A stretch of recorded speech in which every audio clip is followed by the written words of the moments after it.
Hello guys, നമ്മൾ ഇന്ന് C ആൽപ്സി എന്ന് പറഞ്ഞൊരു ആൽഫയിലേക്ക് കാണാൻ വേണ്ടിയിട്ട് പോവാണ്. നമ്മൾ മ്യൂണിക്ക് ഹോപ്പാണോഫിൽ നിന്നാണ് സ്റ്റാർട്ട് ചെയ്തത്. അവിടുന്ന് നേരെ ഇമ്മൻസ്റ്റാർട്ട് എന്ന് പറഞ്ഞ സ്ഥലത്തേക്ക് പോയിട്ട് അവിടെ ഒരു ക്യാമ്പിംഗ് സ്പോട്ടിൽ നമ്മുടെ ടെൻറ്റ് സെറ്റ് ചെയ്യുകയാണ് ചെയ്തത് കേട്ടോ. അവിടെ ടെൻറ്റൊക്കെ നന്നായിട്ട് സെറ്റ് ചെയ്യാനുള്ള സ്ഥലമൊക്കെ ഉണ്ട്. നമ്മൾ 2 ടെൻറ്റിന് വേണ്ടിയിട്ട് ഏകദേശം ഒരു ടെൻറ്റ് 13 യൂറോ വെച്ചിട്ടാണ് അവിടെ ക്യാമ്പിംഗ് സൈറ്റിലുള്ളത്. നമ്മുടെ ടെൻറ്റൊക്കെ അവിടെ വന്നിട്ട് വൈകുന്നേരം നിന്നിട്ട് സെറ്റ് ചെയ്തു. ആ സ്ഥലത്തിന് അടുത്ത് തന്നെ അത്യാവശ്യം നല്ല വ്യൂ ഉള്ള കുറച്ച് ലേക്കൊക്കെ ഉണ്ടായിരുന്നു. സൺസെറ്റ് ആയത് കാരണം നല്ല അടിപൊളി വ്യൂ ആയിരുന്നു. പിറ്റേ ദിവസം അതിരാവിലെ തന്നെ നമ്മൾ ഓബസ്റ്റോഫ് എന്ന് പറഞ്ഞ സ്ഥലത്തേക്ക് പോയി. അവിടുന്ന് ട്രക്ക് ചെയ്ത് മേലേക്ക് കയറാൻ കുറച്ചുണ്ട്. അപ്പോൾ സമയപരിമിതി കാരണം നമ്മൾ എന്ത് ചെയ്തു, കേബിൾ കാർ എടുത്തിട്ടാണ് അവിടേക്ക് പോയത്. എന്നിട്ട് അവിടുത്തെ മുകളിൽ ചെന്ന് കേബിൾ കാറിൽ നിന്ന് ഇറങ്ങിയ ശേഷം നമ്മൾ അവിടുന്ന് പതുക്കെ സി ആൽപ്സിയിലേക്ക് ട്രക്ക് ചെയ്യാനാണ് ഉദ്ദേശിച്ച് പോയത്. കേബിൾ കാറിൽ ചെന്ന് ഇറങ്ങുന്ന സ്ഥലത്ത് തന്നെ പാരാഗ്ലൈഡിങ് ഫെസിലിറ്റീസും കാര്യങ്ങളെല്ലാം ഉണ്ട്.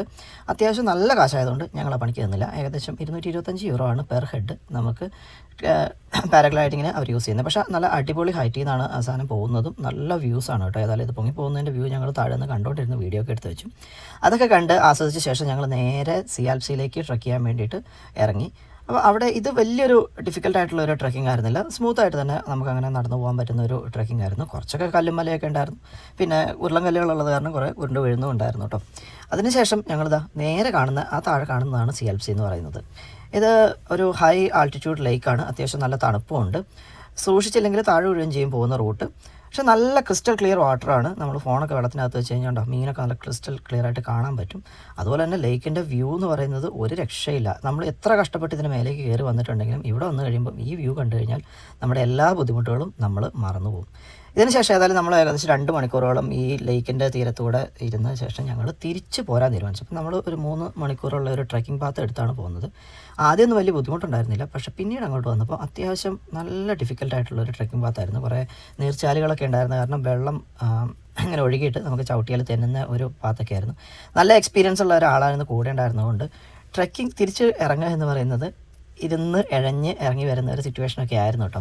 പക്ഷേ നമ്മൾ ഏറ്റവും ഡിഫിക്കൽട്ടായിട്ടുള്ള പാർട്ടിലൊന്നും വീഡിയോ എടുത്തിട്ടുണ്ടായിരുന്നില്ല. കാരണം വീഡിയോ എടുക്കാൻ പറ്റുന്ന ഒരു സാഹചര്യം ആയിരുന്നില്ല. കമ്പിയിൽ തൂങ്ങി ഇറങ്ങുന്ന അവസ്ഥയും അങ്ങനെയൊക്കെ ആയിരുന്നത് കൊണ്ട് തന്നെ വീഡിയോ എടുക്കാനൊന്നും പറ്റില്ല. ഇതൊക്കെ കുറച്ച് ഡിഫിക്കൽട്ട് അല്ലാത്ത ഈസി ആയിട്ടുള്ള പാത്തിൽ നിന്നാണ് വീഡിയോ എടുത്തിരിക്കുന്നത്. ഏതായാലും ഞങ്ങൾ ഒരു 3 മണിക്കൂറും കൊണ്ട് സാധാരണ ട്രക്ക് ചെയ്ത് ഇറങ്ങേണ്ടത് 4-4.5 മണിക്കൂറും കൊണ്ട് ഞങ്ങൾ ഇഴഞ്ഞ് പിടിച്ച് താഴെ എത്തി. അങ്ങനെ താഴേക്ക് ഞങ്ങൾ നടന്ന് താഴെ എത്തിയപ്പോഴാണ് മനസ്സിലാവുന്നത് അവിടുന്ന് വീണ്ടും ഒരു 6 കിലോമീറ്റർ പോകണം എന്നുള്ള കാര്യം. ഏതായാലും ഞങ്ങൾ ആ 6 കിലോമീറ്റർ നടന്ന് നേരെ എത്തി.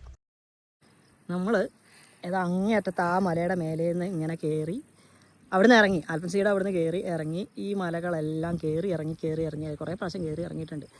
ഒക്കെ കഴിഞ്ഞതാ ഇങ്ങനെ കറങ്ങി വന്ന് ഏകദേശം ഇതിലൂടെ എങ്ങാണ്ട് വന്ന് ആ കാടിൻ്റെ ഉള്ളിൽ നിന്ന് ഇങ്ങനെ ഇറങ്ങി വന്ന് ഇതാ ഇവിടം വരെ എത്തി. ഇനി നമുക്ക് ഇവിടുന്ന് ഏകദേശം ഒരു 1.5 മണിക്കൂർ നടന്നിട്ടുണ്ടെങ്കിൽ ഓപ്പൺ സ്റ്റോഫ് എന്ന് പറഞ്ഞ സ്ഥലത്തെത്തും. അടിപൊളി സ്ഥലമാണ്. പക്ഷേ ഒരു കാരണവശാലും ഈ വഴിക്ക് വരരുത്.